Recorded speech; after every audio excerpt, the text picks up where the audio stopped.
Yes. ठीक है sir, still live now. Okay. So good evening. We'll just हम लोग 5 मिनट का समय लेंगे जब तक we'll have the audience coming. Are we live on all the Facebook pages, Agranshu? Yes sir, yes sir. We are just getting live. Yeah.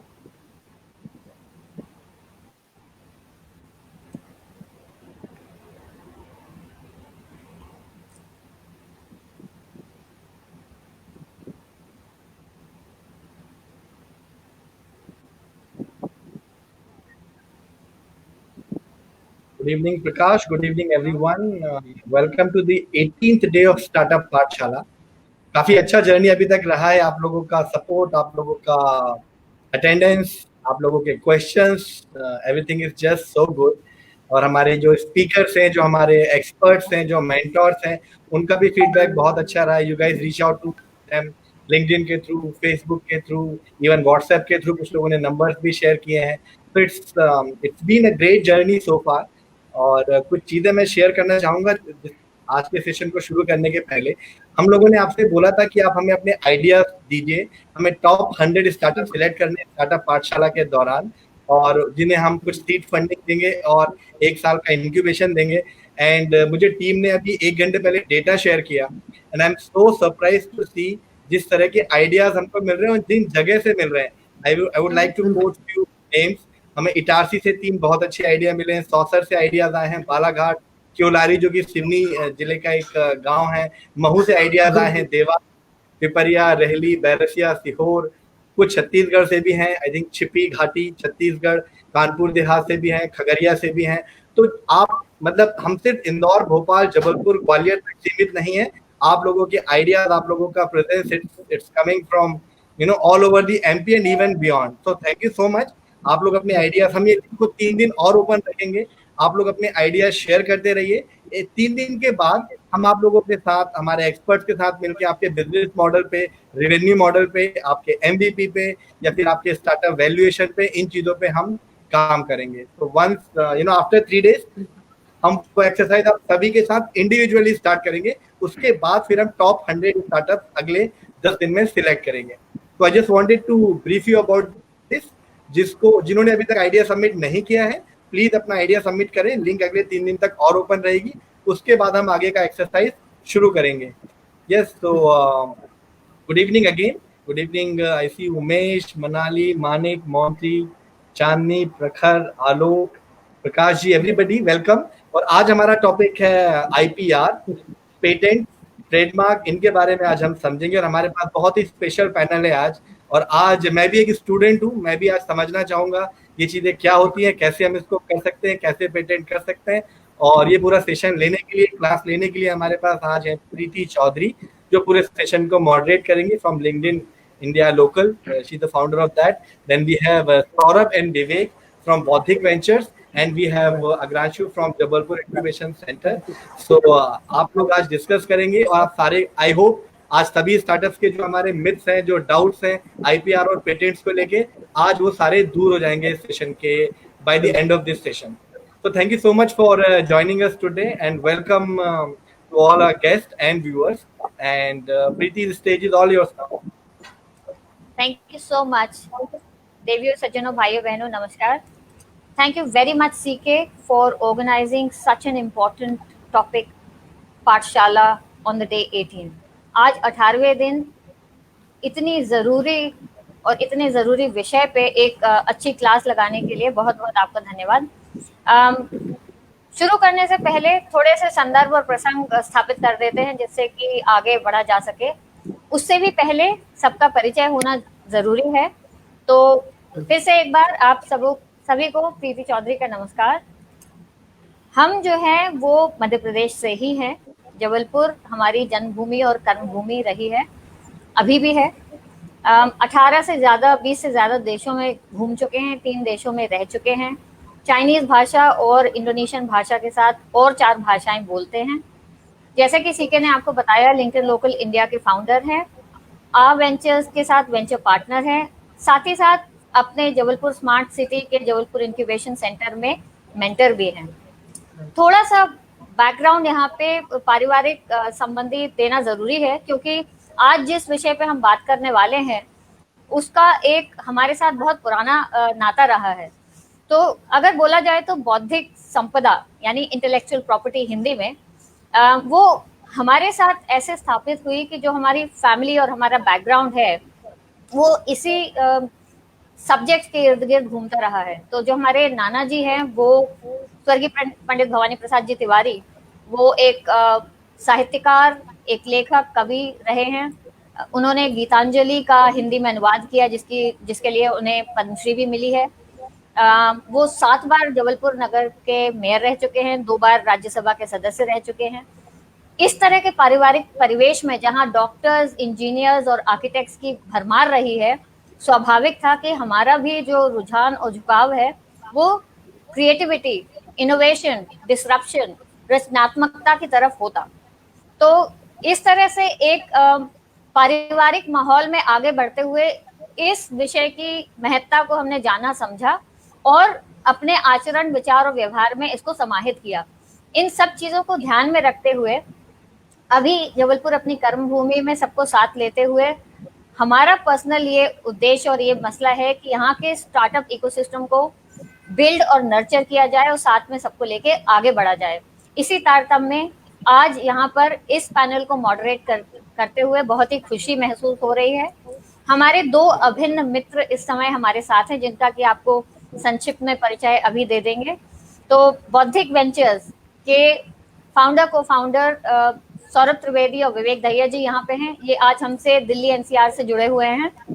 दोनों ने इस विषय में बहुत काम किया है, बहुत जाना समझा है, बहुत पढ़ा है और इसको आगे बढ़ाने के लिए सतत रूप से प्रयासरत हैं।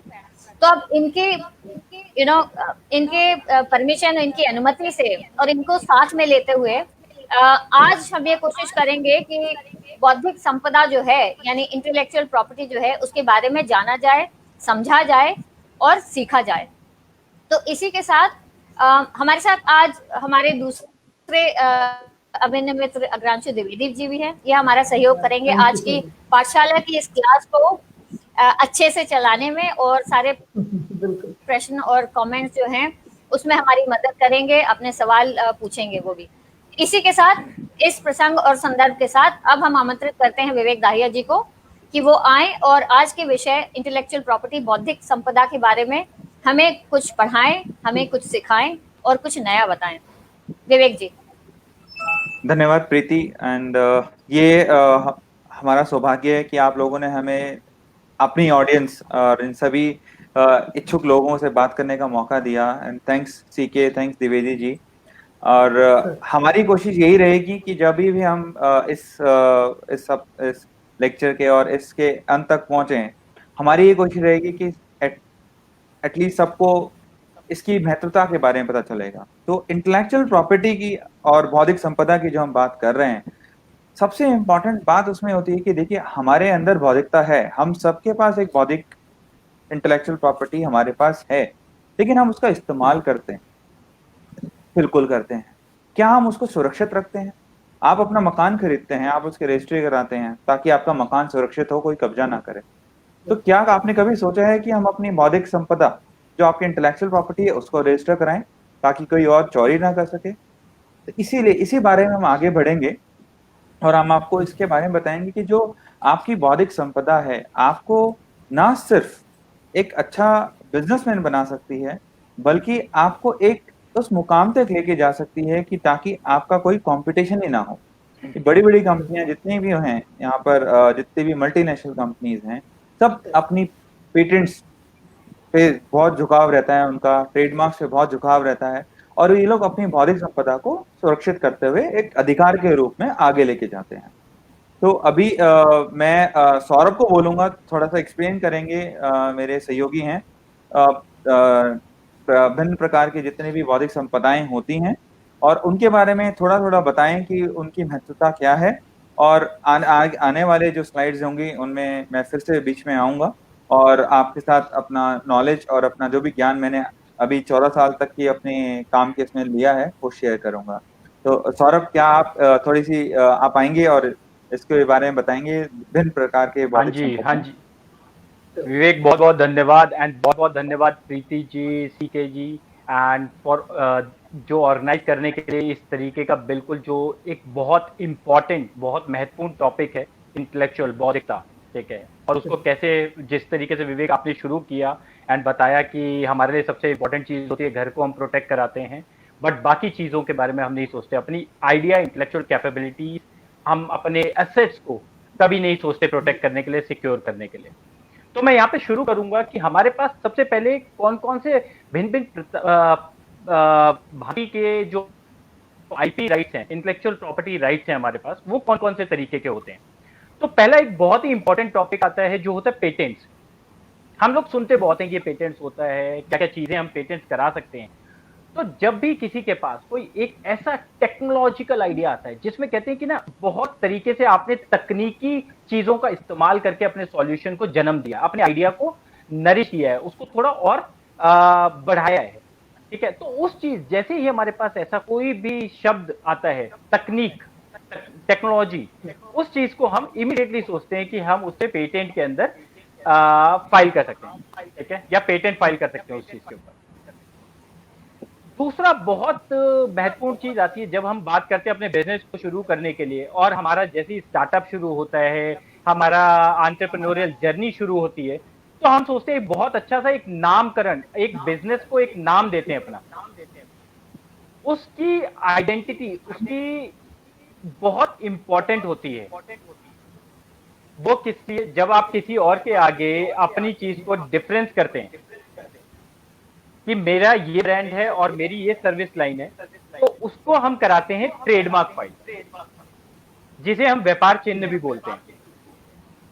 इसमें बहुत सारी चीजें होती हैं, जैसे आपका स्पेसिफिक सर्विस है, कोई स्पेसिफिक प्रोडक्ट है जिसके ऊपर आप काम कर रहे हैं, ठीक है, तो आप उसको ट्रेडमार्क के अंदर फाइल कर सकते हैं और अपना चिन्ह प्रोटेक्ट कर सकते हैं, सिक्योर कर सकते हैं। फिर बात आती है हमारे पास एक कॉपीराइट की।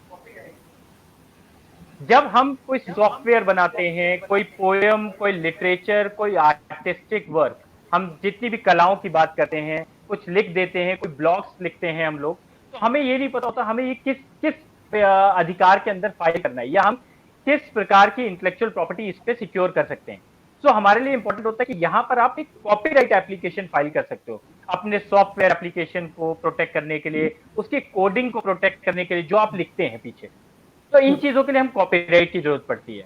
फिर आती है हमारे पास एक चीज जो एक बहुत ही अच्छे प्रकार का अपने कोई डिजाइन प्रोटेक्ट, मतलब कोई एक अच्छा एक प्रोडक्ट बनाया है आपने, ठीक है, उसको कोई नया प्रकार दिया, उसमें एक नई आकृति डाली है, ठीक है, तो उसको हम प्रोटेक्ट करते हैं डिजाइन के अंदर।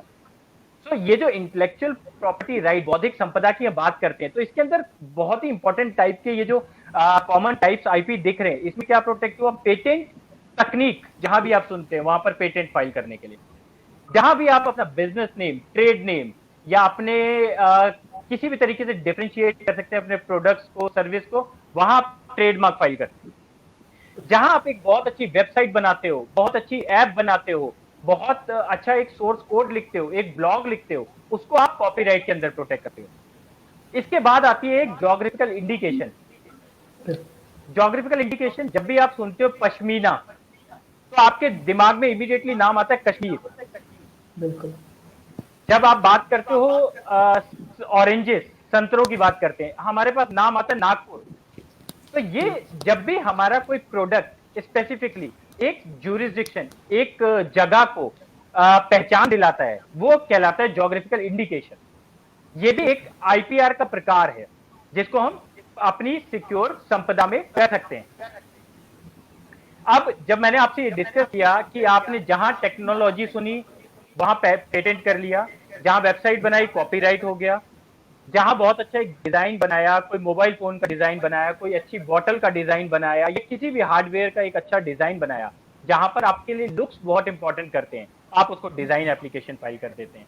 तो ये चीजें थी जो भिन्न भिन्न प्रकार के आईपीआर होते हैं, जिसमें आप अपनी संपदा, अपने इंटेलेक्चुअल को फाइल कर सकते हैं, सिक्योर कर सकते हैं। अब जब हम इसे फाइल कर लेते हैं, इसके बाद हमारे पास बहुत इंपॉर्टेंट टॉपिक आता है, इससे हमें फायदा क्या है, हमें जरूरत क्यों है इस चीज की, हमें क्या मिलेगा इंटेलेक्चुअल प्रॉपर्टी से। तो मैं शुरू करूंगा, एक हमारी नेक्स्ट स्लाइड है के बाद, जहां पर मेंशन है कि सबसे पहले आपको एक पावर मिलेगी, अधिकार मिलेगा, ठीक है। जब आप अपनी संपदा को फाइल कर देते हैं, उसके बाद आपको एक अधिकार मिल जाता है कि आप अपने कॉम्पिटिटर को अलग कर सकें, मतलब कॉम्पिटिटर को बता सकें कि भाई मेरे पास ये संपदा मैंने प्रोटेक्ट कर रखी है, तो आप ये वाली इंटेलेक्चुअल प्रॉपर्टी पे ना काम करें, आप कुछ और अपना काम करें। तो आपको क्या पावर मिली कि आपने उसे रोका, आप अपने कॉम्पिटिटर्स को रोक सकते हैं कि आप इस चीज में काम ना करें, ये मेरा अधिकार है, ये मेरे को मिला है, ठीक है। तो पहली चीज आपको मिली पावर। दूसरी चीज आपको मिली क्रेडिबिलिटी। हम जब भी अपने स्टार्टअप की बात करते हैं, आइडिया की बात करते हैं, हम लोग इमीडिएटली सोचते हैं कि मुझे ना इन्वेस्टर से पैसा चाहिए, या मेरे को ना कुछ ऐसा चाहिए जिसको मैं कह सकूं कि ये चीज मेरी है। हम अपने करियर में बात करते हैं, हम सब कुछ कहते हैं कि हम आईपीआर एक्सपर्ट हैं, हम सीए हैं, हम लॉयर हैं, तो ये कह के हम अपने आप को अपना अधिकार बताते हैं कि ये मेरे पास क्रेडिबिलिटी है, कि मेरे पास ये चीज मेरी है। तो सेम जब हम आईपीआर में काम करते हैं तो हमें क्या मिलता है, एक अधिकार मिलता है, क्रेडिबिलिटी मिल जाती है, जिसको हम किसी इन्वेस्टर के सामने प्रेजेंट कर सकते हैं। अपने बिग जायंट, जो बिग बड़ी कंपनीज होती हैं, उनके साथ हम कोलैबोरेशन के लिए यूज कर सकते हैं कि हमारे पास ये अधिकार है, हमारे पास ये बौद्धिक संपदा है हमारी, जिसको हमने सिक्योर किया है। इसके बाद हम बात करते हैं बिजनेस, जहां बिजनेस की बात आती है व्यवसाय की।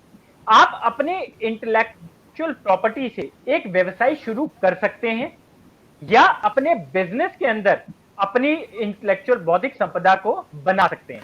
तो दोनों चीजों से फायदा है, एक आपने कोई बौद्धिक संपदा अपनी बनाई, आपने सिक्योर करा उसे, ठीक है, एक बहुत अच्छा पेटेंट फाइल किया, एक ट्रेडमार्क फाइल किया। जैसे अगर मैं एक एग्जांपल ले लेता हूं बिजनेस की, आपने सुना है, सबने सुना है, रीबॉक सुने हैं, एडिडास सुना है, नाइकी सुना है। इनके पास इनका जो व्यापार चिन्ह है वो प्रोटेक्ट है, इनके पास कोई भी फिजिकल फैक्ट्री नहीं है, ये अपने इंटेलेक्चुअल प्रॉपर्टी से ही अपना पूरा व्यवसाय चलाते हैं, लोगों को फ्रेंचाइजीज देते हैं। तो इन्होंने क्या किया, इन्होंने अपना बिजनेस जो है वो अपने इंटेलेक्चुअल कैपेबिलिटी, अपने एसेट्स के ऊपर ही बिजनेस बना लिया। तो यहां पर आपके लिए बिजनेस के लिए बहुत अच्छा इंपॉर्टेंट फायदा मिलता है। इसके बाद क्या होती है, वैल्यूएशन। जैसे जब भी आप कोई स्टार्टअप है तो आप जाके इन्वेस्टर से बात करते हैं, तो वहां पर आपके पास बात आती है, आप कितनी वैल्यूएशन पे, कितने मूल्यांकन पर अपने को, अपनी इक्विटी डाइल्यूट करोगे, या आपकी क्या वैल्यूएशन है, ठीक है। जब हमारे पास ये बात आती है तो हमारे को जो इंटेलेक्चुअल प्रॉपर्टी है उसकी भी एक अपनी वैल्यूएशन होती है, अपना एक मूल्यांकन होता है। हम किसी टेक्नोलॉजी को, किसी आईपीआर, जैसे आपने सुना किंगफिशर का एक जो लोगो था, जो ट्रेडमार्क था, उसकी कितनी वैल्यूएशन उसको मिली थी। तो हर एक के एक, इवन गूगल की अगर बात करते हैं तो गूगल के पास ही अपना इतना बड़ा एक कहते हैं ट्रेडमार्क है, जिसकी वैल्यू बहुत अच्छे डॉलर्स में, मिलियन डॉलर्स में जाती है। तो हमें आईपी की हमारी एक वैल्यू जुड़ी होती है। इसके बाद मैं बात करता हूं, हम आईपी को, जैसे हम नॉर्मल चीजों को एक्सचेंज कर सकते हैं, उसी तरीके से हम इसकी आईपी पे भी लाइसेंस कर सकते हैं। आपने सुना था, जो यहां पर एक एग्जांपल लिखा है कि गूगल ने मोटरोला के सारे इंटेलेक्चुअल एसेट्स खरीद लिए थे। मतलब उन्होंने कोई भी फिजिकल एसेट्स नहीं खरीदे, उन्होंने कोई मोबाइल फोन नहीं खरीदा, उन्होंने खरीदा तो क्या, संपदा, बौद्धिक संपदा खरीदी जो मोटरोला के पास थी, ठीक है, उससे उसने लाइसेंस ले लिया। तो हमारे पास अगर कोई भी ऐसी बौद्धिक संपदा है तो हम उसके ऊपर उसको लाइसेंस कर सकते हैं, उसकी वैल्यू ले सकते हैं, उसका पैसा ले सकते हैं अपने पास। इसके बाद एक बहुत अच्छी चीज आती है एनफोर्समेंट। आपने देखे होंगे बहुत सारे डुप्लीकेट, फेक नए नए ब्रांड्स आ जाते हैं मार्केट में, ठीक है, नए नए प्रोडक्ट लॉन्च कर देते हैं। तो आप क्या करेंगे, जब आपके पास बौद्धिक संपदा होगी तभी आप किसी को ये बोल पाएंगे कि ये नकली है और ये असली है। अगर आप असली और नकली का भेदभाव नहीं कर पाएंगे, आप नहीं समझ पाएंगे, और आपके पास अगर संपदा नहीं होगी तो आप किसी को कैसे रोकोगे। तो एनफोर्सेबिलिटी कब मिलती है, जब आपके पास अपने अधिकार सुरक्षित है, ठीक है, तब आप किसी को बोल सकते हो, सर ये मेरा अधिकार है, ये मेरी इंटेलेक्चुअल कैपेबिलिटीज है, तो ये मुझे प्रोटेक्ट करनी है। तो आपको इंटेलेक्चुअल प्रॉपर्टी से पावर मिल गई, क्रेडिबिलिटी मिल गई, आपको व्यवसाय बनाने का अवसर मिल गया, आपने वैल्यूएशन बढ़ाई अपनी कंपनी की, आपने लाइसेंस करा अपना इंटेलेक्चुअल प्रॉपर्टी, या करना चाहते हो नहीं करना चाहते हो ये आपके ऊपर है। इसके बाद आप उसे एनफोर्सेबल कर सकते हो। उसके बाद क्या होता है, आप अपने पास इंटेलेक्चुअल प्रॉपर्टी अगर सिक्योर नहीं करते तो आप कई बार दूसरों की जो इंटेलेक्चुअल प्रॉपर्टी है उसकी कहते हैं कि उसको भी हम रिस्पेक्ट करें, वो भी बहुत इंपॉर्टेंट है। हर चीज इंटेलेक्चुअल प्रॉपर्टी नहीं होती और हर चीज जो पेटेंट हो रखी है उसको हमें रिस्पेक्ट करना चाहिए कि किसी ने अगर उस टेक्नोलॉजी को बना दिया है तो हम लोग उससे मांग लें या ले लें या उसके कुछ अधिकार के लिए उससे साइन कर लें एग्रीमेंट। तो यही चीज उबर का एक एप्लीकेशन था जो उबर ने एप्लीकेशन फाइल किया हुआ ऑस्ट्रेलिया में। तो इसका एक बहुत अच्छा एग्जांपल है कि ओला ऑस्ट्रेलियन मार्केट में एंटर नहीं कर रहा है, ऑस्ट्रेलिया नहीं जा पा रहा, वो मतलब मेनली वेट कर रहा है कि या तो वो पेटेंट एप्लीकेशन रिजेक्ट हो जाए या मैं किस तरीके से अपने आप को उस मार्केट में पहुंचा पाऊंगा विदाउट कि दूसरों की इंटेलेक्चुअल प्रॉपर्टी, दूसरों की बौद्धिक संपदा का नुकसान ना हो, या मैं कोई ऐसा अधिकार रिमूव ना करूं या किसी का इन्फ्रिंज ना करूं वो राइट, तो मैं इस तरीके से जा सकता हूं। सो मेरा मतलब जो शुरू से बात थी कहने की कि आपके पास एक तो बहुत सारी चीजें हैं जिनको आप बौद्धिक संपदा में बना सकते हैं, उसके बाद आप इसके बेस पे इसको क्या क्या फायदे हैं आपको वो मैंने आपसे डिस्कस किया। तो मैं चाहूंगा कि आगे का जो डिस्कशन है वो एक बार विवेक आगे बढ़ाएं इस डिस्कशन को, और मैं फिर दोबारा से आऊंगा कुछ एग्जांपल्स के साथ और केस स्टडीज के साथ। सो ओवर टू यू विवेक। धन्यवाद सौरभ। मैं थोड़ा सा इसमें ऐड कर दूं कि जो हमारा उबर वाला एग्जांपल है वो उसमें ऑलरेडी ओला ऑस्ट्रेलिया में है, बट देखेंगे अगर वहाँ पेटेंट ग्रांट हो सकता है तो हो सकता है ओला को इशू हो, राइट। आई होप ना हो, होगा तो देखेंगे, राइट। तो ये एक बहुत दूसरा एग्जांपल हम लेके आए हैं। ये उदाहरण हम इसलिए दे रहे हैं, मतलब ये बहुत ही हमने ढूंढ के निकाला है स्पेशली आज के प्रेजेंटेशन के लिए। आम सब जीन्स पहनते हैं, क्या कभी किसी ने किसी चीज पे सोचा है कि जो कॉपर रिवेट्स लगी होती हैं किस लिए होती हैं? हम सब सोचते हैं डिजाइन के लिए हैं, ये पॉकेट पे भी लगी हैं, आगे भी लगी हैं, पीछे भी लगी हैं। नहीं, इनके पीछे पेटेंट वाली स्टोरी है, और ये आज की नहीं कहानी है, ये आई थिंक 2 सेंचुरीज पहले की है। 1873, बहुत साल हो गए हैं।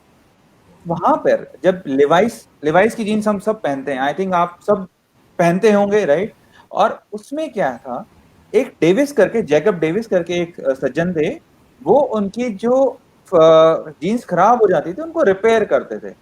तो उनको वहां प्रॉब्लम आती थी कि जीन्स का जो कपड़ा होता है थोड़ा हैवी होता है, तो उसको वो जहां जहां प्रेशर बनता है कपड़े पे ताकि वो ना फटे, तो उन्होंने एक कॉपर रिवर्स लगाने शुरू करे। कॉपर रिवर्स लगाने के बाद जीन्स की लुक अच्छी हो गई, प्लस उसमें स्ट्रेंथ आ गई, राइट।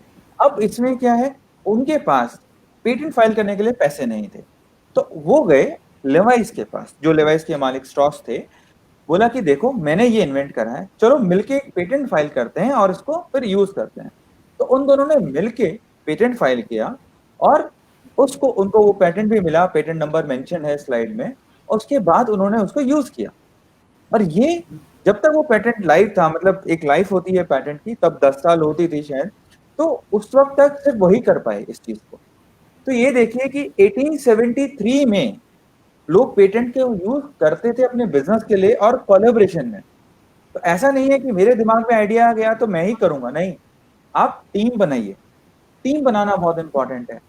2 माइंड मिलेंगे तो डबल बौद्धिक संपदा होगी उसके अंदर और आपको हेल्प मिलेगी। तो हम जो आज बात कर रहे हैं आईपीआर और बौद्धिक संपदा के जो अधिकारों के बारे में आज बात कर रहे हैं, आज हम 2020 में हैं, तो ये आज की बात नहीं है, ये सदियों पुरानी बात है। बट उसका जो मूल्य है आज वो हमें पता चल रहा है कि हाँ ये बहुत अच्छा होता है। तो कभी भी ये मत सोचिए कोई नई चीज आई है, नहीं, ये बहुत पुरानी है।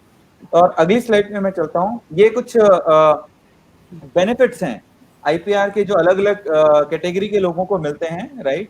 मैं इन पे पढ़ूंगा नहीं, आप सबके सामने है, आप पढ़ सकते हैं। स्टूडेंट्स के लिए, जॉब के लिए हेल्पफुल है, अच्छी प्रोफाइल बन सकती है, आपको हायर एजुकेशन में अच्छी बाहर की यूनिवर्सिटी में एडमिशन मिल सकता है ऑन स्कॉलरशिप। यूनिवर्सिटीज इससे रेवेन्यू कमा सकती हैं। जर्मनी में ट्यूशन फीस नहीं लेती हैं यूनिवर्सिटीज। कभी किसी ने सोचा क्यों? क्योंकि वो लोग पेटेंट जो होते हैं उनको कमर्शियलाइज करके पैसा कमाती हैं।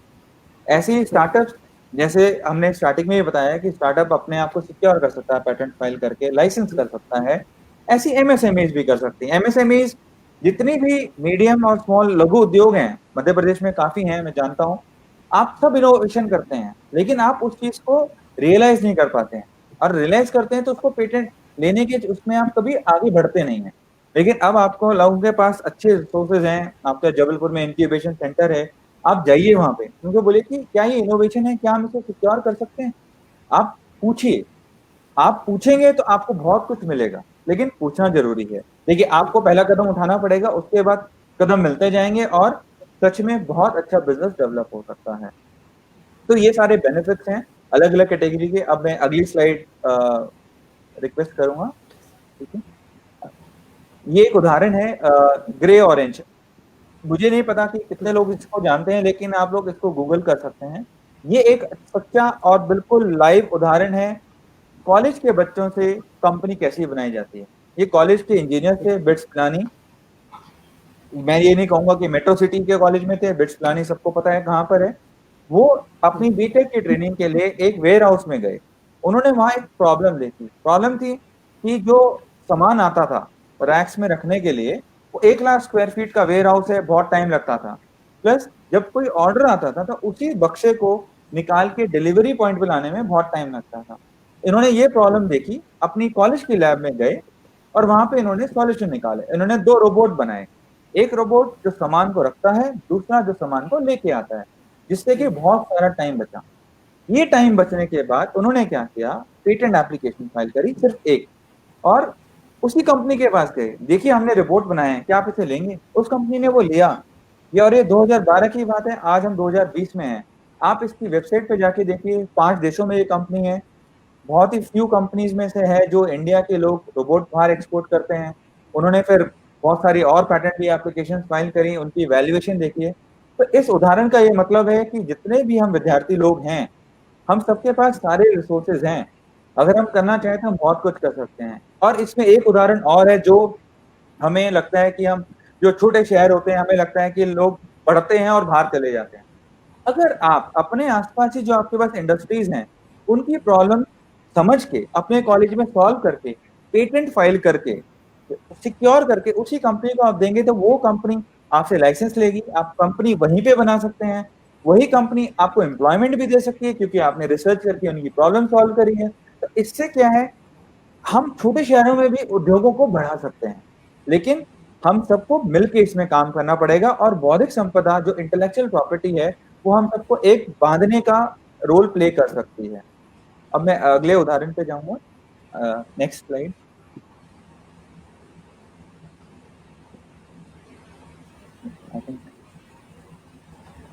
हाँ, ये एक छोटा सा एग्जांपल है। हम सब कोक कैन पीते हैं, बोतल से पीते हैं, कैन से भी पीते हैं।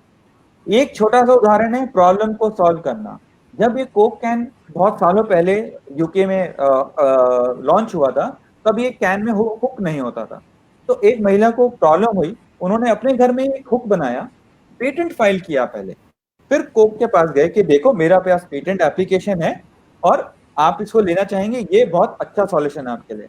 कोक ने हाथों हाथ उस पेटेंट का एप्लीकेशन का लाइसेंस लिया। और एक टाइम था जब वो एक दिन में वो महिला 148 मतलब 1,48,000 पाउंड कमा रही थी रॉयल्टी पे। तो देखिए, प्रॉब्लम्स हमारे पास बहुत सारी हैं। जबलपुर में भी प्रॉब्लम है, भोपाल में भी है, इंदौर में भी है। और उनको प्रॉब्लम को आप सॉल्व करके पेटेंट फाइल करते हैं तो आप बहुत सारा पैसा कमा सकते हैं और आपको अपना शहर छोड़ने की जरूरत भी नहीं। तो ये उदाहरण इस चीज के लिए था, लेकिन आपको पेटेंट फाइल करना है और आगे बढ़ना है। अगला उदाहरण।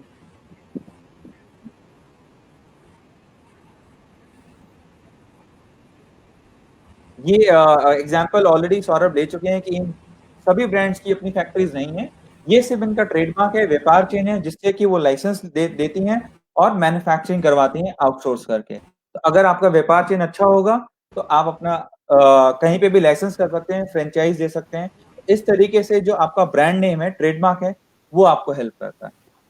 तो नेक्स्ट विवेक, कुछ क्वेश्चंस भी हमारे यहाँ पे ऑडियंस जो है वो कुछ हाँ जी। क्वेश्चंस भी पूछ रहे हैं लगातार, तो जिसमें से कुछ मैं एक क्वेश्चन आपके सामने अभी लेना चाहूंगा। One of our audience wants to know, वो थोड़ा सा चाह रहे हैं कि पेटेंट और ट्रेडमार्क का थोड़ा सा एक बार और आप जो है एक किस तरह से दोनों को हम डिस्टिंग्विश कर सकते हैं, दोनों में थोड़ा सा डिफरेंस किस तरह से ले सकते हैं, इस पे एक बार आप जरूर डिस्कशन करेंगे। मैं इसी स्लाइड से ही उदाहरण लेता हूँ। देखिए ट्रेडमार्क क्या है, ये जो नाइकी लिखा हुआ है, ये एडिडास लिखा हुआ है, लिवाइस लिखा है, रीबॉक लिखा है, जो नाम लिखा है, जो सिर्फ नाम है, जैसे मेरा नाम विवेक है, तो सिर्फ उस नाम का आपको ट्रेडमार्क मिलता है, उस ब्रांड का ट्रेडमार्क मिलता है। अब नाइकी के कुछ शूज आते हैं जिनमें सक्शन मैकेनिज्म है जो आपको सॉक्स में स्मेल नहीं आने देता, एडिडास के पास भी है। वो जो मैकेनिज्म है शूज के अंदर, उसका पेटेंट होता है। जो पेटेंट होता है टेक्नोलॉजी फंक्शनैलिटी का, ट्रेडमार्क होता है सिर्फ नाम का। तो इसीलिए मतलब आई होप मैंने ये डिफरेंस सही तरीके से बताया। बिल्कुल, बिल्कुल, ये डिफरेंस है। बिल्कुल। और पेटेंट्स का हम जैसे देखते हैं कि हमें डिजाइन पे मिल सकता है पेटेंट, हमने कुछ इनोवेटिव किया हुआ है उस चीज में, उसका हमें मिल सकता है। ट्रेडमार्क बेसिकली हमें हेल्प आउट करता है रिकॉग्निशन देने में, हमारे बिजनेस को उसकी ब्रांडिंग बनाने में हमारे लिए जो है बहुत हेल्प आउट करेगा। तो हम डेफिनेटली हाँ, इसमें मैं एक आगे चीज और बढ़ते थोड़ा सा हैं। क्लियर करूं द्विवेदी जी, जो पेटेंट का है, पेटेंट और डिजाइन भी दो डिफरेंट चीजें हैं। देखिए जो डिजाइन वाला बौद्धिक अधिकार है आपका, बौद्धिक संपदा का, वो आपके लुक्स के ऊपर है। जैसे बाइक्स का एक लुक है, जूता बिल्कुल, कैसा दिखता है वो डिजाइन है। बिल्कुल, जूते के अंदर वो सक्शन मैकेनिज्म जो है, जो आपके सॉक्स में हाँ, स्मेल नहीं आने देता, वो पेटेंट है। वो हाँ, तो आप और कभी उसका भी नाम जो है, और उसका ट्रेडमार्क नाम है। जो है वो ट्रेडमार्क। वो हाँ जी, उसका, हाँ, उसका हाँ। नाम हो जाएगा और ट्रेडमार्क। उससे सिंपल और एक और एग्जांपल मैं लेता हूँ, सबको क्लियर हो जाएगा। जैसे कि ये फोन है, इसका जो ये वन प्लस का साइन बना हुआ है, ये ट्रेडमार्क है। और जो इसकी ये शेप है, ये डिजाइन है। और इसके अंदर जिस तरीके से मैं बात कर पा रहा हूँ टेलीकम्युनिकेशन चीजों से, उसका पेटेंट है। और जो अंदर चिप है और उनमें जो सॉफ्टवेयर है, उसका कॉपीराइट है। तो एक फोन में ही आपकी सारी अलग अलग टाइप के बौद्धिक संपदाएं हैं। Great तो अब हम आगे चलते हैं। Definitely. कुछ हम और एग्जांपल्स? हाँ, ये एग्जांपल बहुत इंपॉर्टेंट है। सौरभ, आप ये एग्जांपल लेना चाहेंगे? यस, बिल्कुल बिल्कुल बिल्कुल। जब हम बात करते हैं, अभी विवेक ने जिस तरीके से बौद्धिक संपदा को बताया कि हम लोग किस तरीके से एक ही मोबाइल फोन के अंदर हमारे पास बहुत सारी चीजें, पेटेंट हो गया तो टेक्नोलॉजी है जिससे हम बात कर रहे हैं। सो सेम अगर मैं ये कहूँ कि मैं जब पेटेंट फाइल करता हूँ, तो हमारे को क्या होता है, हम ये चीजें देखना बहुत जरूरी बन जाता है कि हर चीज पेटेंट नहीं होती, हर चीज आईपीआर में नहीं जाती। कुछ चीजें ऐसे अधिकार होते हैं, जैसे आपका ट्रेड सीक्रेट। अब कोका कोला ने अगर अपना फॉर्मुलेशन पेटेंट कर दिया होता तो वो पब्लिक डोमेन में पहुंच चुका होता, हर कोई लोग पता कर पाते, पढ़ पाते कि उन्होंने ये फॉर्मुलेशन कैसे बनाया है। सेम अगर वो कोई भी चीज ऐसे कॉपीराइट में ही फाइल करते तो वो जर्नल में दिख रहा होता कि ये फॉर्मूला यहाँ गया हुआ है। ठीक है, तो हर चीज बौद्धिक संपदा के अंदर नहीं जाती। कुछ चीज आपके आईपीआर के अंदर होते हैं जो जाने जाते हैं ट्रेड सीक्रेट्स। आपके फाउंडर के साथ, आपके एम्प्लॉइज के साथ आप लोगों ने क्या क्या डिस्कशन करा हुआ है। सेम जैसे मैगी का फॉर्मूला है, मसाले का फॉर्मूला है, तो हम हर चीज नहीं डिस्क्लोज करते। तो ये बौद्धिक संपदा नहीं, बट ये बौद्धिक संपदा हमारे अपने लिए है। तो यहाँ पर कोई आपको सर्टिफिकेट नहीं देता, कहीं पर आपको इसे ले जाने की जरूरत नहीं है। ये सिर्फ आपकी इंटरनल आपके अधिकारों को सुरक्षित करता है। सेम अगर आप जब ट्रेड सीक्रेट्स की बात करते हैं, तो हमारे पास ऐसे ही कुछ और आईपीआर रिलेटेड एक्टिविटी आती हैं, एलिमेंट्स आते हैं जिनका हम ध्यान नहीं देते। जैसे नॉन डिस्क्लोजर एग्रीमेंट, जब भी हम किसी चीज को दिखाने जाते हैं किसी को और सब कुछ डिस्क्लोज कर देते हैं बिना अपना अधिकार, बिना अपनी एप्लीकेशन फाइल किए। तो ट्रेड सीक्रेट भी वही है कि हमें किसी को ये बताना नहीं है हमने कैसे फॉर्मूला बनाया है। तो ये मेरा अधिकार है, एनडीए मेरा अधिकार है, आपका ट्रेड टर्म्स एंड कंडीशन, ये सारे इंटेलेक्चुअल प्रॉपर्टी का पार्ट है। बट सिक्योर करने के लिए इनके लिए हमें कोई फाइलिंग नहीं करनी पड़ती। ये हमारे अंदरूनी अधिकार, इंटरनल मैटर्स। या विवेक? हाँ जी। मैं विवेक जी, सौरभ जी, एक क्वेश्चन और हमारे व्यूअर की तरफ से आया हुआ है, तो definitely I would like to show the question and we can discuss on this. Nishkarsh Pandey हैं, ये जानना चाह रहे हैं कि सर्विस बेस्ड स्टार्टअप को क्या अपना पेटेंट होता है, या हम कहें कि वो अपना ट्रेडमार्क करा सकते हैं? इस पर हम चर्चा करेंगे। आप ही से विवेक जी, सौरभ जी, इस डेफिनेटली इस विषय पर आप थोड़ा सा जो है जानकारी दें हमारे व्यूअर्स को। हाँ जी, देखिए तो सर्विस, देखिए एक मिनट, कॉन्टेक्ट सेट करने के लिए विवेक और सौरभ, यहाँ पर जो है एमपी का इकोसिस्टम वो मोस्टली सर्विस बेस है, तो इसलिए यहाँ पर सर्विस का आईपीआर प्रोटेक्ट करने की बात जो है वो सबसे ऊपर रहती है, बजाय किसी प्रोडक्ट के, बजाय किसी टेक्नोलॉजी के। तो बेसिकली यहाँ पे लोगों के लिए ये ज्यादा जरूरी होगा कि किसी भी सर्विस बेस्ड आईपी को कैसे प्रोटेक्ट किया जाए, उस पर आप थोड़ा सी प्रकाश डालें दोनों मिलके, तो अच्छा रहेगा। Thank you.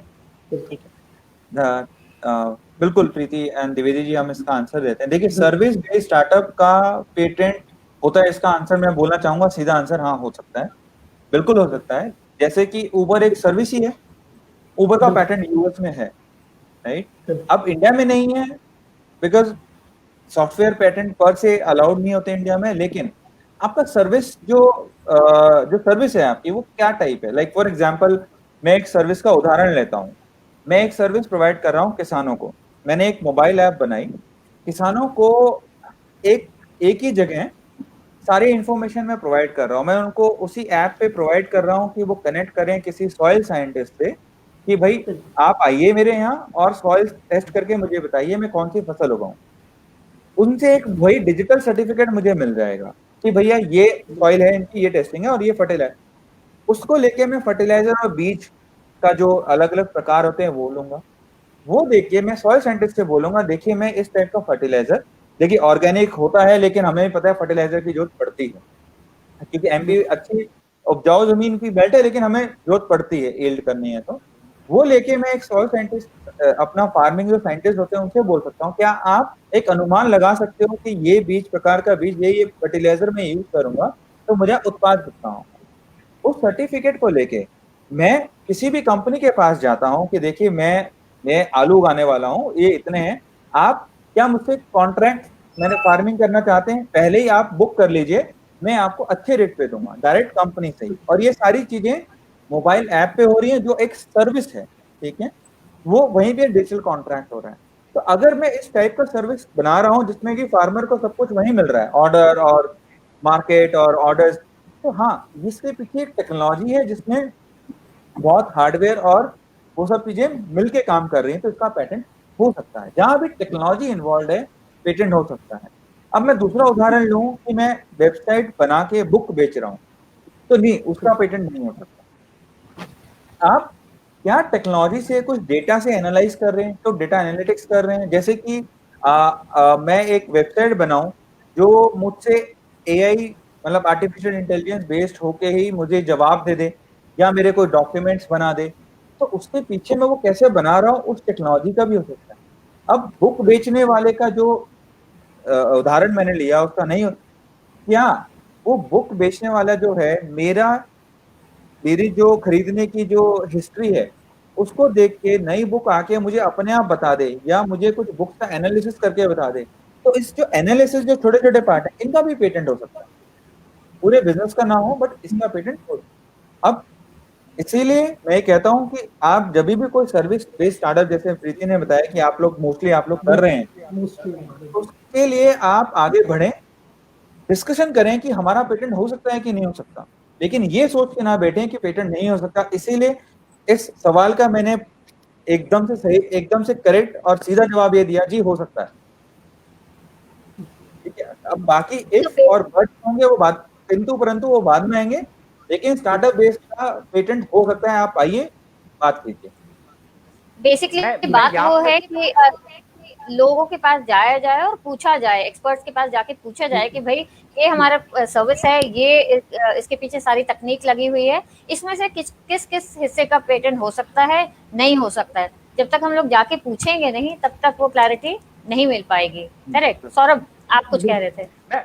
मैं यहाँ पर ये कहना चाह रहा था, जब हम सर्विस स्टार्टअप्स की बात करते हैं, जब भी हम स्टार्टअप्स को लेते हैं, तो हमारे पास ना बहुत सारी चीजें अवेलेबल होती हैं।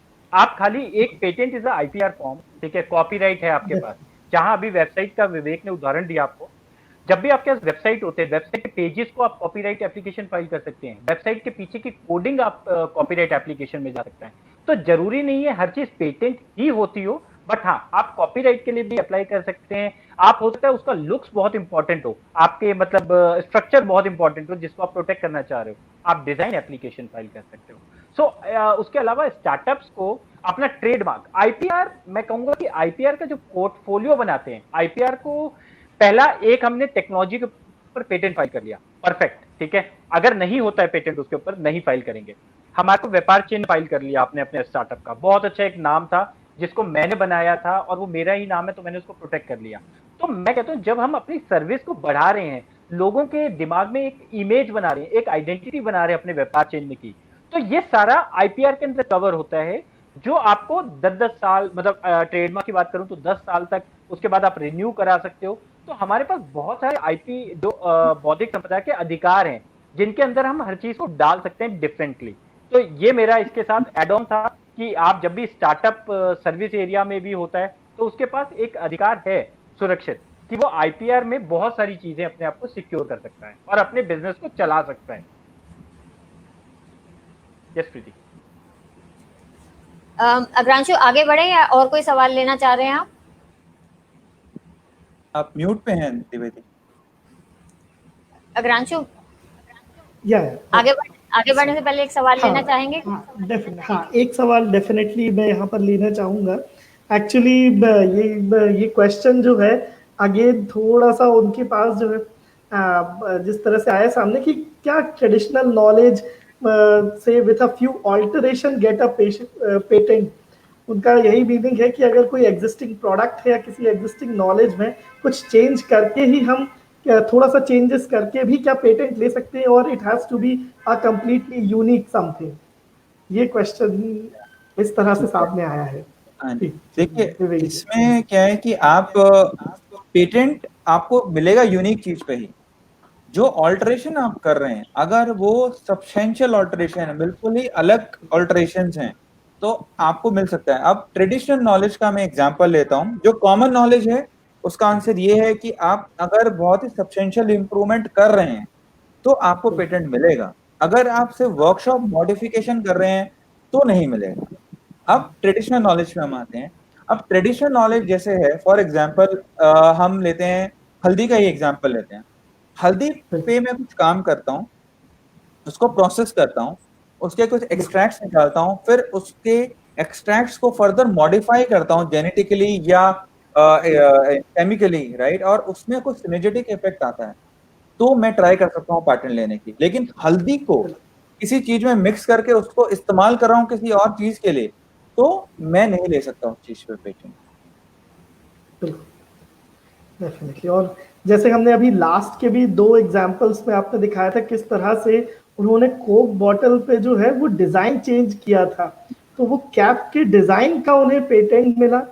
और किस तरह से जीन्स में जो उन्होंने कॉपर रिपिट्स यूज किया हुआ था, पर्टिकुलरली उस डिजाइन का उन्हें पेटेंट मिला। ये चीजें हैं, ये हमारे व्यूअर्स को डेफिनेटली समझना होगी। और आई होप अब हम थोड़ा सा और आगे बढ़ सकते हैं। We can move few more slides. हाँ जी, ज्यादा नहीं है, इसके बाद कम ही स्लाइड्स हैं। तो ये सबसे इम्पोर्टेंट स्लाइड है। सौरभ, जैसे सौरभ ने आप सबको बताया था कि ये जो बौद्धिक संपदा है वो आप उसी तरीके से इस्तेमाल कर सकते हैं जैसे कि आप अपने मकान को करते हैं। आप अपने मकान को किराए पे देते हैं, आप वैसे ही अपने पेटेंट को, ट्रेडमार्क को, डिजाइन को, कॉपीराइट को लाइसेंस कर सकते हैं, रेंट पे दे सकते हैं, किसी और का खरीद सकते हैं या किसी और का रेंट पे ले सकते हैं। जैसे कि उबर का मैं एक एग्जांपल लूं, उबर के पास पेटेंट, उसको पेटेंट लेना था ताकि यूएस में कोई और आ ना पाए, लेकिन उसके पास ना टाइम था ना पैसा था, तो उसने AT&T, एक बहुत बड़ी टेलीकॉम कंपनी है यूएस में, उनके पास गए, उनके 8 पेटेंट्स को लिया। अब उन्होंने वो उनको खरीदा या लाइसेंस लिया, वो उनकी डील अभी तक मुझे नहीं पता। उन्होंने उसको लिया और अपनी मसल पावर बना ली ताकि कोई और उन पेटेंट को यूज करके ये सॉल्यूशन ना ला सके। तो इससे उन्होंने एक मोनोपोली बना ली अपनी, ताकि कोई और मार्केट में ना आ सके।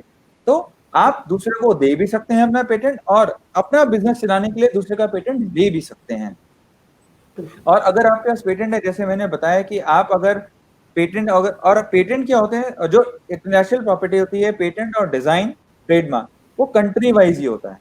अगर आपको यूएस में बिजनेस करना है तो आपको यूएस में फाइल करना होगा। कॉपीराइट पूरे वर्ल्ड में होता है, और कई बार हम सोचते हैं इंटरनेशनल पैटेंट। इंटरनेशनल पैटेंट नाम की कोई चीज नहीं होती है। यूएस पैटेंट होता है, यूरोप पैटेंट होता है, इंडिया पैटेंट होता है, लेकिन इंटरनेशनल पैटेंट नहीं होता। और ये आपको हेल्प करते हैं फॉरेन मार्केट में एक्सपेंड करने के लिए। और हमारे मतलब हमने सोच दिया हुआ है कि जिस कंपनीज का इंटेलेक्चुअल प्रॉपर्टी बौद्धिक संपदा होती है, पेटेंट होता है, ट्रेडमार्क होता है, डिजाइन, उनके चांसेस ऑफ सक्सेस 35% से भी 35 टाइम से ज्यादा होते हैं। तो इसीलिए अगर आप, और आगे चल के अभी चल रहा है कि आपको लोन भी मिलेगा, अगर आपके पास अच्छी बौद्धिक संपदा है, उसकी वैल्यू है, तो आपको बैंक्स लोन भी देंगे सिर्फ उस पे। किंगफिशर का जो सौरभ ने एग्जांपल लिया था, उनको जब लोन मिला था किंगफिशर को, उनके ट्रेडमार्क की वैल्यू के ऊपर भी लोन मिला था। अब वो वैल्यू 0 होगी, तो इसलिए वो लोन हम उसको रिकवर नहीं कर सकते। तो ये चीजें बहुत इंपॉर्टेंट होती हैं बौद्धिक संपदा के लिए। बिल्कुल, और ये बहुत ही इम्पोर्टेंट था हमारे व्यूअर्स तक पहुंचने के लिए कि पेटेंट कंट्री वाइज रहेगा। यहाँ कोई चीज़ जो हमने पेटेंट कराया वो मे भी हो सकता है उसका पेटेंट हमें किसी दूसरे कंट्री में ना मिले, और यही चीज़ें जो है ये ग्लोबली एग्जिस्ट करती हैं। एक बहुत इंपॉर्टेंट क्वेश्चन और मैं लेना चाहूँगा, एक अक्षय है उनकी तरफ से, how we come to know that there is already the patent और कॉपीराइट एग्जिस्टिंग।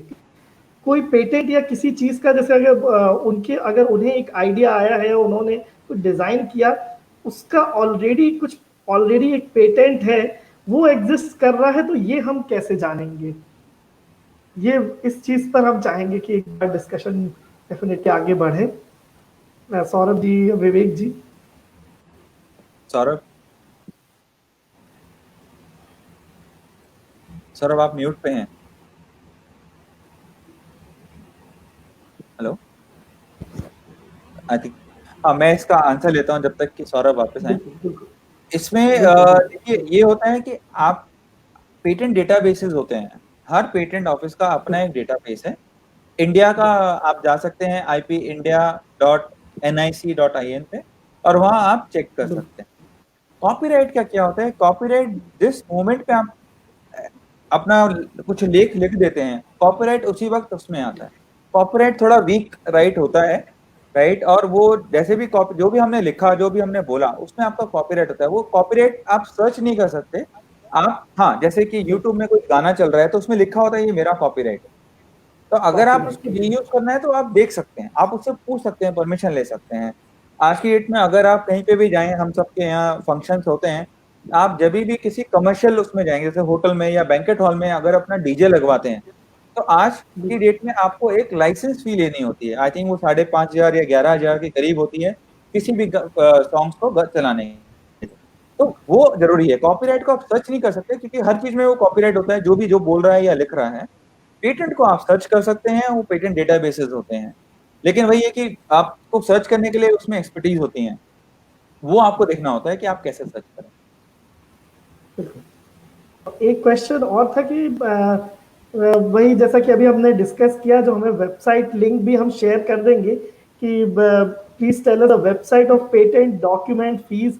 इस पर भी अगर हम एक थोड़ा सा एक डिस्कस कर सके कि उन्हें किस तरह से, किस वेबसाइट पे जाना चाहिए अगर उन्हें पेटेंट फाइल करना है, क्या डॉक्यूमेंट्स लगेंगे या कुछ फीस, क्या फीस स्ट्रक्चर है। और जी विवेक जी। सौरभ, आप इसको आंसर करना चाहेंगे?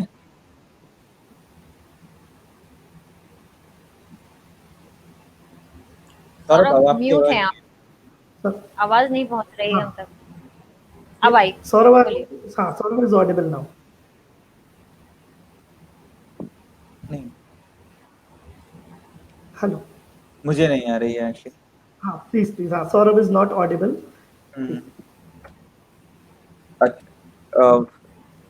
एक बार सौरभ को, आई थिंक आप बैक स्टेज लेके एक बार चेक कर लीजिए। हाँ जी, मैं तब तक इसका आंसर देता हूँ। जो आप इंडियन पेटेंट ऑफिस की वेबसाइट पे जा सकते हैं, ipindia.nic.in पे। वहां पे आपको patent, design, GI, trademark, copyright, इन सब की टैब मिलेगी एक एक। आप जिस पे भी क्लिक करेंगे वहां पे फॉर्म्स और फीस की एक टैब दी हुई है, आप उसको देख सकते हैं, वहाँ हर चीज दी हुई है। और फाइलिंग का भी प्रोसीजर वहां पे दिया हुआ है, ई फाइलिंग पोर्टल होता है। आप खुद फाइल करना चाहें तो आप वो कर सकते हैं, आपको डिजिटल सिग्नेचर लेना होगा उसके लिए। क्लास 2, क्लास 3 सारे सिग्नेचर्स चलते हैं उसमें, राइट, तो वो आप फाइल कर सकते हैं। बट हमारा जो ये कहना है, मतलब इसलिए नहीं कि हम इस फील्ड में हैं और हम ये काम करते हैं, लेकिन आप अगर पेटेंट फाइल करते हैं तो आप किसी ना किसी जो उसमें काम कर रहे हैं, एक्सपर्ट कर रहे हैं, उससे जरूर एडवाइस कीजिए। बिकॉज मैं एक सिंपल सा एग्जांपल सबको देता हूँ, वो चीज कि चाहे मैं कितना भी एक्सपर्ट डेंटिस्ट हूँ, मैं कभी भी अगर मेरे को कार्डियो प्रॉब्लम होगी तो खुद अपने हिसाब से मेडिसिन नहीं लूंगा, मैं अपने कार्डियोलॉजिस्ट के पास जाऊंगा। तो इसीलिए आप इन्वेंटर हैं, आप एक्सपर्ट हैं, उसमें कोई डाउट नहीं है, लेकिन उसको प्रेजेंट कैसे करना है वो एक पेटेंट एक्सपर्ट को आता है। ठीक है, तो आप एक टीम, जब तक कि आप एक कहते हैं ना कि आप एक टीम में काम करेंगे तो ज्यादा सफलताएं मिलती हैं, तो इसलिए एक टीम लीजिए। और पेटेंट फाइल करना कोई कॉम्प्लेक्स चीज नहीं है, पेटेंट बहुत ही इजी चीज है, ट्रेडमार्क भी इजी, हर चीज इंटेलेक्चुअल प्रॉपर्टी बहुत ही इजी है। बस आपको पहला कदम लेना है, आपको संपर्क करना है, लाइक जैसे द्विवेदी जी हैं, प्रीति हैं, हम जैसे लोग, हमसे एक बार संपर्क कीजिए और आपकी सारी समझ, हर चीज इजी हो जाएगी। बस और बस आपको अपने बिजनेस पे ध्यान देना है और कुछ नहीं। बिल्कुल। और इवन स्टार्टअप इंडिया का भी अगर हम वेबसाइट देखते हैं तो वहाँ उन्होंने पेटेंट फैसिलिटेटर्स और पेटेंट एजेंट्स के नाम से वहाँ पर लिस्ट आउट किया हुआ है। और ये सारी चीज़ें इसीलिए हैं कि ऐसा नहीं है कि अगर वहाँ पर लिस्टिंग है या नहीं, इट्स ऑल अबाउट, जैसा विवेक जी ने अभी कहा कि अगर हम एक एक्सपर्ट के थ्रू जाते हैं तो चीज़ें जो है हम ज़्यादा प्रॉपर वे में कर पाएंगे, हम ज़्यादा अच्छे से कर सकते हैं। नहीं तो अदरवाइज फिर ये हो जाता है कि मे बी हम किसी तरीके कोई डॉक्यूमेंट कम पड़ रहा है, हमारा कहीं अगर किसी चीज़ का कमी रह गया तो then it becomes a time taking process, क्योंकि हमें वापस से फिर जब रिव्यू मिलेगा कि ये चीज़ हमारे में कम था तो उसमें फिर एक टाइम वेस्ट ना हो। उससे अच्छा यही होता है कि हम एक एक्सपर्ट से सलाह लें। और ये बहुत महत्वपूर्ण चीज़ है हमारी, चाहे वो पेटेंट्स हो गए या ट्रेडमार्क्स हो गए, तो अगर हम इसमें एक एक्सपर्ट के थ्रू जाते हैं तो चीज़ें ज़्यादा जो है एक सरल तरीके से मिल सकती है। और डेफिनेटली हमारे बिजनेस के लिए बहुत इंपॉर्टेंट है, तो हमें अगर कुछ लगता है तो हमें एक्सपर्ट के थ्रू ही जाना चाहिए। कुछ और भी क्वेश्चंस थे? बिल्कुल बिल्कुल, हम स्लाइड्स पर भी आगे बढ़ते हैं। तो विवेक जी, सौरभ जी। हाँ जी, ये अब हम एक्चुअली ये हम ले सकते हैं, अब बस हमें आपको बताना पड़ेगा हमारे पास कितना समय है, नहीं तो हम इसको आगे स्किप भी कर सकते हैं।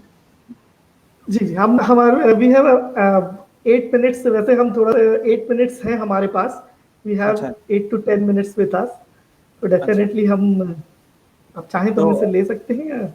हम एक्चुअली मेरे ख्याल से हम कुछ सवाल ले लेते हैं जो मैं पढ़ रहा हूँ पीसीटी एप्लीकेशन और इंटरनेशनल पेटेंटिंग के लिए, वो बहुत इम्पोर्टेंट होता है। और सौरभ, अगर आपका माइक्रोफोन ठीक हो गया, क्या आप इंटरनेशनल पीसीटी के बारे में बता पाएंगे? बिल्कुल, हमारा भी यही मानना है कि सवाल ले लिए जाएं तो वो ज्यादा फायदेमंद होंगे। तो इसी के साथ आगे बढ़ते हैं। सौरभ की आवाज अभी भी नहीं आ पा रही है। कॉर्पोरेशन ट्रीटी, विवेक जी आप ही ले लीजिए ये सवाल। विवेक जी आपकी तरफ से। हाँ जी, तो अभी इसमें क्या है कि आपका जो पीसीटी होती है, PCT international patent filing facility है, ये आपको ग्रांट मिलेगा। अब आपको ये क्यों दिया जाता है? देखिए, इससे पहले एक पेरिस कन्वेंशन होती थी, जो कि अगर आपने आज इंडिया में एक पेटेंट एप्लीकेशन फाइल करी तो 12 महीने के अंदर अगर आपको किसी और कंट्री में पेटेंट एप्लीकेशन फाइल करनी है तो आप कर सकते हैं, नहीं तो आप अपनी प्रायोरिटी लूज कर देंगे और आप ही की एप्लीकेशन एक डिस्क्लोजर बन जाएगा आपकी बाहर की एप्लीकेशन के लिए, और फिर आपको पेटेंट नहीं मिलेगा। क्योंकि पेटेंट तभी मिलता है जब आपकी चीज कहीं पूरे वर्ल्ड में डिस्क्लोज ना हो, राइट? तो इन्होंने फिर पीसीटी ट्रीटी उसके बाद हुई, इसमें क्या बताया गया, 153 150 अभी केस कंट्री देश इसके मेंबर हैं। हाँ, इसमें बदलते रहते हैं, ऊपर नीचे होते रहते हैं। इसमें अभी क्या है, ये इसमें आपको मिलता है कि आप 12 महीने के अंदर अपना पीसीटी डाल दीजिए। देखिए, किसी भी स्टार्टअप को वक्त लगता है अपने मार्केट जमाने में और मार्केट समझने में, तो आप 12 महीने के अंदर इंडिया पैटेंट एप्लीकेशन का फाइल करेंगे और उसके बाद आप पीसीटी एप्लीकेशन फाइल करेंगे 12 महीने के अंदर, या जिस दिन 12 महीने पूरे हो रहे हैं उस दिन। उसके बाद आपको जो रिक्वायरमेंट है कि मुझे यूएस में मेरी मार्केट है, यूरोप में मेरी मार्केट है, जहां भी मेरी मार्केट है, उसके लिए आपको और समय मिलता है 18 महीने और 19 महीने का। तो जिस दिन आपने अपनी इंडियन एप्लीकेशन फाइल करी, आपको उस दिन से 30 महीने मिलते हैं डिसाइड करने के लिए कि आप किस कंट्री में फाइल कीजिए। और 30 महीने का समय बहुत बड़ा समय होता है कि आप डिसाइड कर पाए कि आपके प्रोडक्ट की मार्केट कहाँ है। तो पीसीटी आपको इंटरनेशनल फाइलिंग फैसिलिटी है। पीसीटी में कभी पैटेंट ग्रांट नहीं होता, कोई इंटरनेशनल पेटेंट ग्रांट नहीं होता। आप जब भी किसी से भी बात करें तो आप ये बोलिएगा कि पीसीटी एप्लीकेशन मेरी फाइल्ड है, मेरा इंटरनेशनल एप्लीकेशन फाइल्ड है, इंटरनेशनल पेटेंट नहीं बोलेंगे आप। तो ये पीसीटी का सबसे इंपॉर्टेंट महत्वपूर्ण ये चीज होता है कि आपको समय दिया जाता है, और ताकि आप सोच समझ के बाहर पेटेंट फाइल करें, बिकॉज बाहर फाइल करना महंगा भी पड़ता है। तो और आपकी मार्केट नहीं है, ब्राजील में आप पेटेंट फाइल कर दें, फायदा नहीं है उसका, राइट। तो इसीलिए पीसीटी का ये फायदा है कि आपको समय दिया जाता है।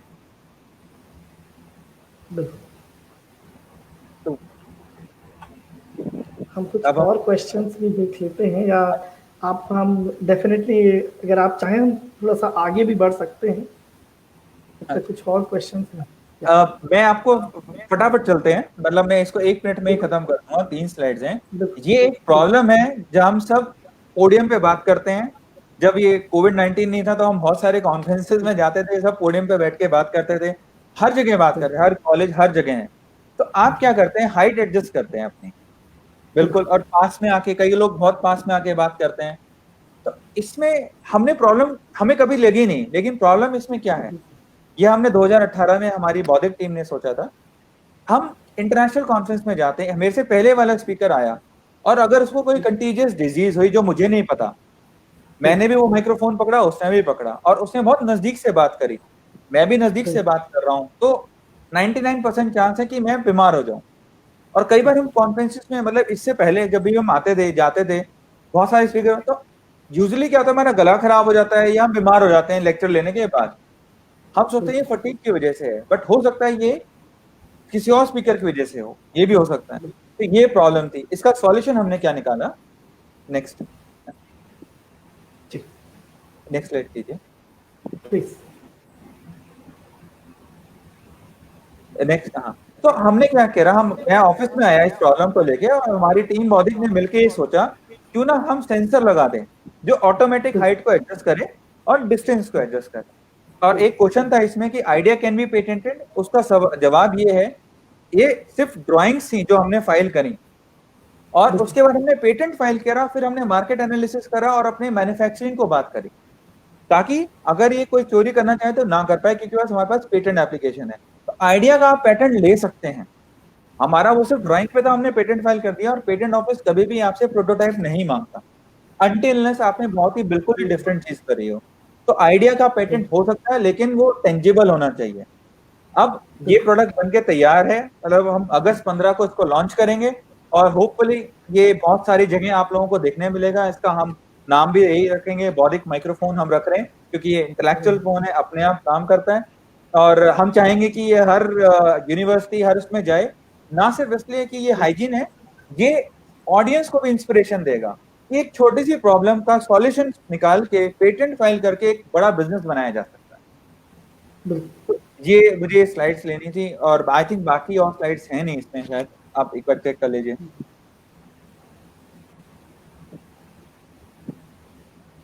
डेफिनेटली। अब हम जो था, हम क्वेश्चंस पे ही डिस्कशन जो है हमारे, कुछ और अगर कुछ क्वेश्चंस हमारे पास थे, अभी भी हमारे व्यूअर्स से, एंड आई होप कि बहुत सारी ऐसी चीज़ें हैं जो उन्हें काफ़ी समय से लोग पेटेंट्स के बारे में, ट्रेडमार्क्स के बारे में जानने की कोशिश कर रहे थे, और उसका आज काफ़ी कुछ उन्हें जो है जानने मिला होगा।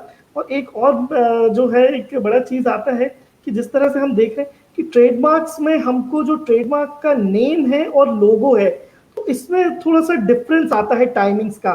क्या ये एक साथ दोनों ही ग्रांट कर दिए जाते, जैसे जो नाइकी है उनको अपना नेम भी यूज कर सकते हो, जो उनका लोगो है, राइट का सिंबल, ये एक साथ मिल जाता है, या कुछ टाइम दोनों के लिए डिफरेंस रहता है? ये भी एक काफी बड़ा चीज है।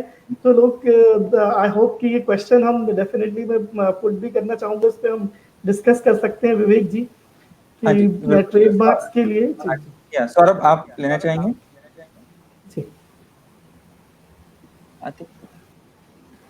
सौरभ, शायद थोड़ा सा कुछ टेक्निकल लग रही है। चलिए मैं एक मिनट, द्विवेदी जी एक क्वेश्चन और है, मतलब इसका मैं अभी जवाब देता हूँ। अभी मोनीश पांडे जी ने भी एक क्वेश्चन पूछा है कि what is the basic difference between exclusive right and patent and what is more helpful for startup. देखिए पेटेंट इज एक्सक्लूसिव राइट, तो डिफरेंस नहीं है। पेटेंट आपका एक्सक्लूसिव राइट है, डिजाइन आपका एक्सक्लूसिव राइट है। जो एक्सक्लूसिव राइट की हम पहले बात करते हैं वो ट्रेड सीक्रेट होता है कि वो किसी को नहीं पता। जैसे KFC का जो स्पाइसेस का है फॉर्मूला वो ट्रेड सीक्रेट है। ये सारे trade secret, patent, design, trademark ये सब एक्सक्लूसिव राइट है। तो ये डिफरेंस नहीं है, ये टाइप ऑफ एक्सक्लूसिव राइट है। और स्टार्टअप्स के लिए इंटेलेक्चुअल प्रॉपर्टी बहुत बहुत इंपॉर्टेंट है, बहुत ज्यादा इंपॉर्टेंट है। हर स्टार्टअप को ये जरूर ट्रेडमार्क तो जरूर करना ही चाहिए और पेटेंट की पॉसिबिलिटी देखनी चाहिए। अब मोनीश, आई थिंक मैंने आपके सवाल का जवाब दे दिया है। द्विवेदी जी आपका अगर नाम और लोगो होता है जो आप हमारा ये बौद्धिक का देख रहे हैं, और नाम होता है बौद्धिक वेंचर्स का, तो ये दोनों आप साइमल्टेनियसली फाइल कर सकते हैं। इसमें कोई दो एप्लीकेशन आपको फाइल करनी पड़ेंगी, दोनों साइमल्टेनियसली होंगी, सब में अपना ऑब्जेक्शन आएगा और जैसे जैसे वो ग्रांट होंगी। इसमें ऐसा कुछ नहीं है कि आप वेट करें, आपको लगता है मेरे को 2 एप्लीकेशन फाइल करनी है, आप 2 कीजिए। बिल्कुल, ये हमारे लिए काफी इंपॉर्टेंट है स्टार्टअप्स के लिए, क्योंकि वो चाहते हैं कि उनके नाम के साथ मोस्टली जो है वो अपने ब्रांडिंग के लिए अपना लोगो भी बनवा रहे हैं और उसका यूज भी कर रहे हैं। तो डेफिनेटली एक इम्पॉर्टेंट पॉइंट था कि हम डिस्कस करें कि उन्हें 2 सेपरेट एप्लीकेशन जो हैं वो फाइल आउट कर सकते हैं अपने नेम के लिए और लोगो के लिए, और उन्हें ग्रांट हो जाता है। तो डेफिनेटली वो एक लॉन्ग टर्म विजन लेके चलना है अपने बिजनेस के साथ कि हमें उसे एक्सपैंड करना है। और हमारी ब्रांडिंग में जो है वो हमारे ट्रेडमार्क्स की बहुत इंपॉर्टेंस होने वाली है। एंड आई होप कि आज पेटेंट्स के लिए भी हमें उतना ही इम्पोर्टेंट चीज़ें मिला कि किस तरह से पेटेंट्स हेल्प आउट कर सकते हैं।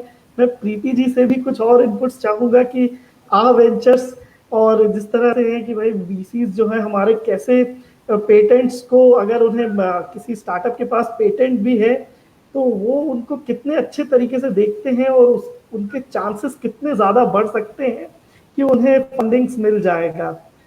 जरूर, से भी इसको चाहूंगा कि जरूर। तो ये बहुत ही इम्पोर्टेंट एस्पेक्ट है एक स्टार्टअप की इवैल्यूएशन का। और जैसे कि विवेक और सौरभ ने पहले ही कहा कि आपके पास आपके जो भी आइडियाज और गो टू मार्केट और जो भी रेवेन्यूज वगैरह आ रहे हैं उसके साथ साथ आपके स्टार्टअप में आपकी बौद्धिक संपदा भी है जिसको कि आपने सुरक्षित कर रखा है, तो उसका एक अलग से वैल्यूएशन आपको अपने पूरे स्टार्टअप के साथ मिलेगा। तो ये दोनों चीजें जब आपके साथ होंगी तो ऑब्वियसली जो आपकी फंडिंग है वो ज्यादा होने के चांसेस रहेंगे, क्योंकि उसको जस्टिफाई करने के लिए आपके पास एक से ज्यादा चीज है जिसको कि आप वैल्यू कर सकते हैं। So that is why patent होना आपके बिजनेस के लिए आपके हित में है। जरूरी है कि आप अपने सारे अधिकार जो कि भौतिक अधिकार हैं जैसे फिजिकल होते हैं उनके साथ साथ बौद्धिक अधिकारों को भी सुरक्षित रखें, जिससे कि एक पूरी तरह से सेफ एनवायरनमेंट में आप अपने बिजनेस को अच्छी फंडिंग लेते हुए इन्वेस्टर्स के पास जाके अच्छे से पिच करते हुए उसको यूज करके साथ में आगे बढ़ सके। तो ये जरूरी है, काफी जरूरी है। और इसमें द्विवेदी जी मैं एक क्वेश्चन पढ़ रहा था उसको मैं दोबारा से क्लियर करना चाहूंगा। अभी पूछा है difference between patent and IPR। Patent एक टाइप का IPR ही है, ये चीज क्लियर रखिए। और मैं एक चीज और सबको बताना चाहूंगा जो सब देख चुके हैं, एक एग्जांपल मैं लेना चाहता हूँ। आज की डेट में माइक्रोमैक्स के फोन किसी के पास नहीं मिलेंगे, बट 10 साल पहले सबके पास थे। क्यों नहीं है? किसी ने सोचा क्यों नहीं है? 2012 में एरिक्सन ने माइक्रोमैक्स को शो किया था पेटेंट इन्फ्रिंजमेंट के लिए दिल्ली हाई कोर्ट। 5 साल तक उन्होंने लीगल बैटल लड़ी, 82 करोड़ की सिक्योरिटीज जमा करी कोर्ट में, लॉयर्स को भी फीस दी होगी। उसके बाद उन्होंने आउट ऑफ कोर्ट सेटलमेंट करनी पड़ी जिसमें उनको लाइसेंस लेना पड़ा पेटेंट का, और जिससे कि उनकी कॉस्ट बढ़ गई। इसलिए अब आप कहीं नहीं देखेंगे कि माइक्रोमैक्स के फोन मिल रहे हैं। तो मेक श्योर आप चाहे बेस्ट सेलर, बिगेस्ट सेलर बन जाएं देश के, लेकिन आप कभी भी जमीन में आ सकते हैं अगर आप दूसरों की बौद्धिक संपदा का रिस्पेक्ट ना करें और ध्यान से आगे ना बढ़ें। बिल्कुल, ये बहुत ही शानदार एक्सप्लेनेशन था। एंड आई होप हमारे सारे व्यूअर्स जो आज देख रहे हैं उन्हें इसमें समझ में आया होगा कि किस तरह से आईपीआर के अंदर हमें पेटेंट्स हो गया, ट्रेडमार्क्स हो गए, कॉपीराइट है, डिफरेंट तरह से वो उनका यूज कर सकते हैं। वो किसी तरीके का सॉफ्टवेयर लिख रहे हैं, कुछ अपना डिजाइन बना रहे हैं। और जैसा कि लास्ट अभी जो विवेक जी ने एग्जांपल दिया कि इतना बड़ा ब्रांड किस तरह से सडनली अर्श से फर्श पर आना पड़ा उन्हें, सिर्फ इस कारण से कि वो अब सिर्फ क्योंकि उनके पास जो था पेटेंट राइट्स नहीं थे।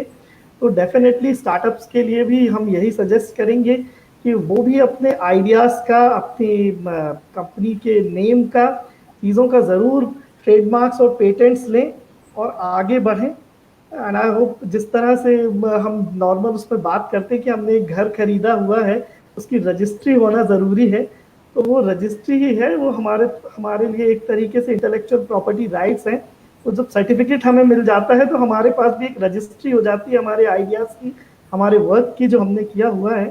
एंड आई होप आज का सेशन विवेक जी, सौरभ जी, प्रीति, एवरीवन, सेशन बहुत अच्छा रहा। हमारे कंटिन्यूसली हमारे व्यूअर्स जो हैं हमें काफ़ी अच्छे क्वेश्चंस पूछते रहे और हमने एक बहुत ही सरल तरीके से आपने जो एक्सप्लेन किया है, आई होप लोगों तक बहुत अच्छे से पहुंचा होगा।